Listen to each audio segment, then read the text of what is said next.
Hello, we're here to talk about part two of the three-part lesson about managerial skills and competencies. I'm going to share my screen with you and retreat to the corner of your computer again, and you can watch the presentation as I talk over it.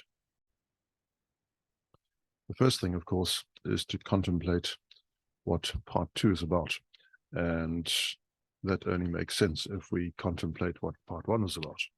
In part one, I shared with you the learning objectives for this session, and that was a series of 5 bullet points or numbered items that you have to work through. The first of which was the big 5 personality traits, and we can consequently consider that to be done. But we have to work through the rest of these, and that's what this particular session is about. Let's define values and attitudes and moods and emotions first of all. How we function is a reflection of how we feel and what we hold dear and important, and that's what this is about. So our attitudes are how we feel about our job at any point in time, and our values are what we hold dear. I think we're probably going to have to look at a definition of values a little more deeply, but we'll get to that in a second. Moods and emotions are how we feel in the present moment. How I feel at the present moment is not hot, not cold, fairly comfortable, and wanting to make the best possible presentation that I can to you at this point in time. Let's define the values thing. We distinguish between terminal values and instrumental values.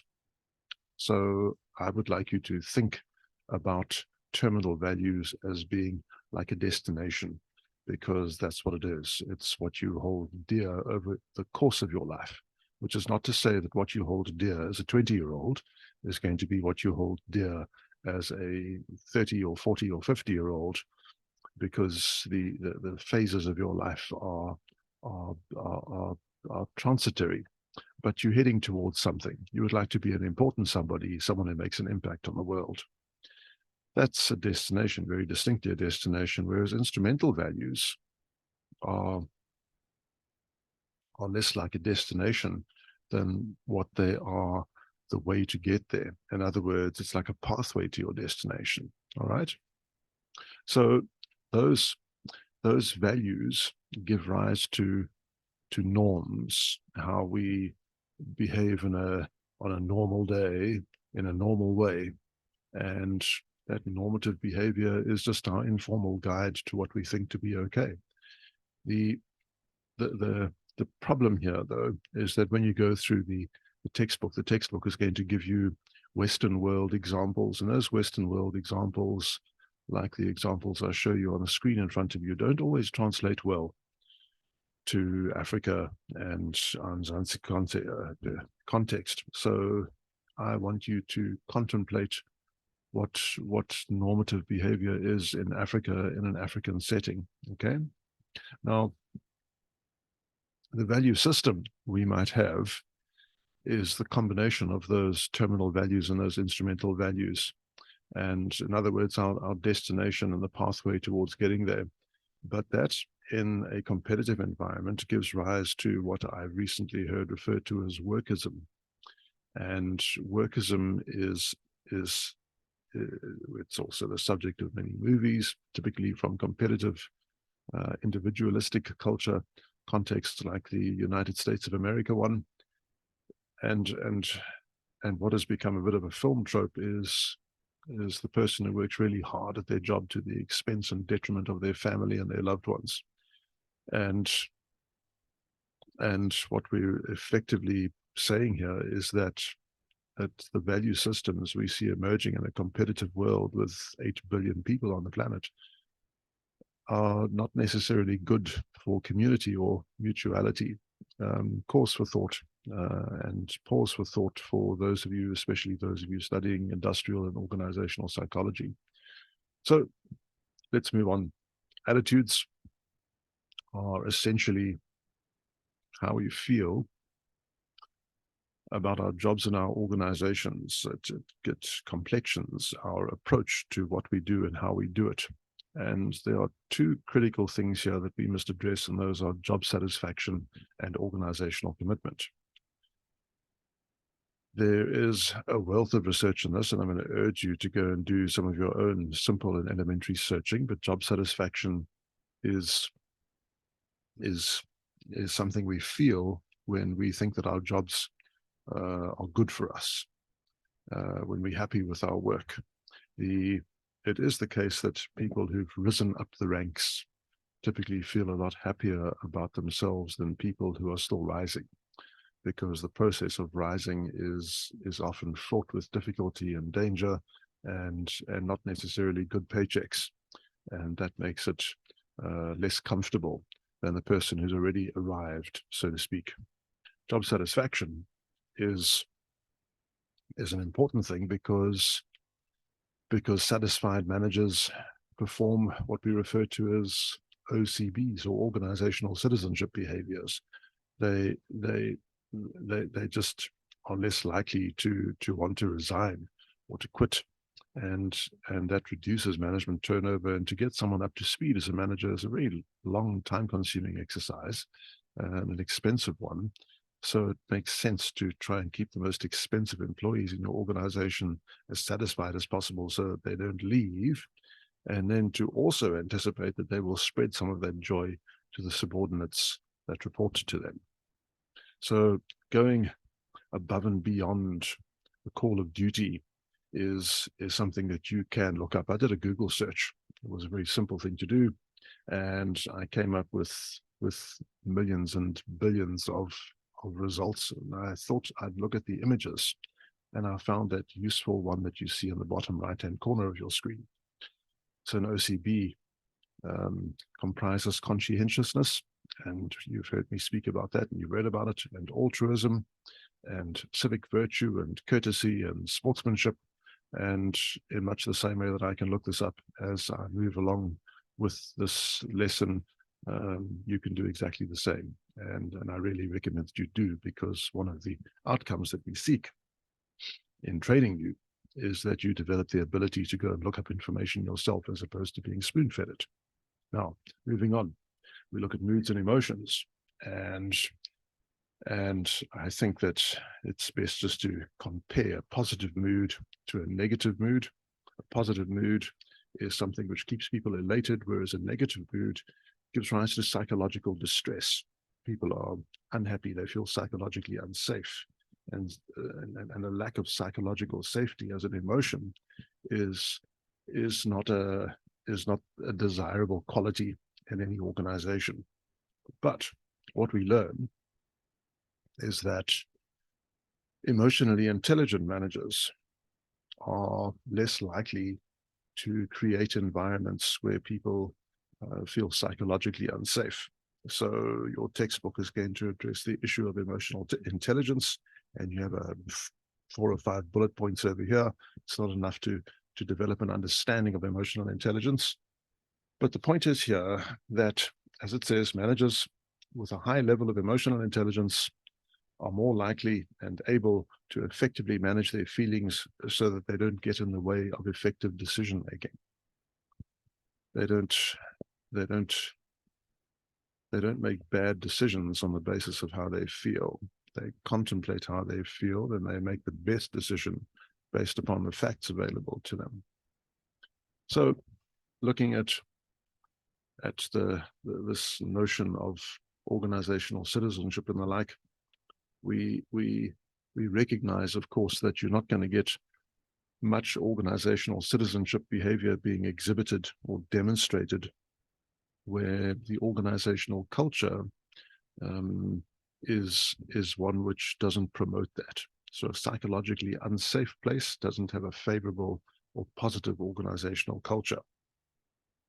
What we seek in an organization, if we're trying to optimize the performance of that place, the efficiency and the effectiveness of that place, is a commitment to a value system held by as many people as possible, with organizational routines which give rise to people working towards the same goal all harnessed towards achieving one outcome.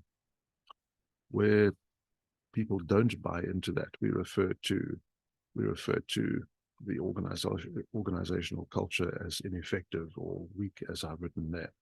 So the point here, as we try and bring this all together, is that terminal values, the destination values, remember, are for an organization the same as they are for an individual. Your terminal values and my terminal values might differ because you're a few decades younger than I am. However, we tend to be geared towards the same thing. We would like to care and provide for our family, and we'd like to develop ourselves and live a satisfying life. For an organization, the goal is much the same. The terminal value is much the same. Our pathway to achieving our goals might be based on integrity and ethical behavior, being upstanding, being a good volunteer, being a good husband, in my case, potentially wife in your case, based on your gender sitting in the class now. Instrumental values, just as with individuals, organizations develop modes of conduct, orientations to achieving outcomes. And it's important for us to recognize that from several perspectives.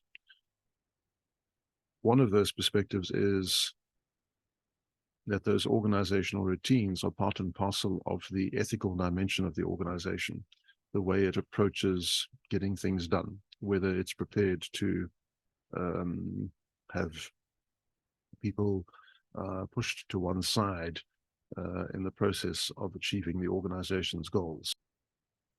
The second or other perspective, important perspective, is the relationship this bears to leadership, which we study in the next term. And we'll come back to leadership, and our leadership gives rise to organizational culture, and our leadership has to take into account the nature of the individuals which make up the work teams in the organization. You'll study this again and again if you take management studies. You'll study it in the second year in MGMT 2SM, and you'll study it in MGMT 310 in the third year. But we're looking at MGMT 102 right now, the second semester of level 1. And it's important for us then to say the key takeaway, the fundamental thing I need for you to know and to determine and to understand when you've finished studying this section is that we end up with an organizational culture as a consequence of the management culture.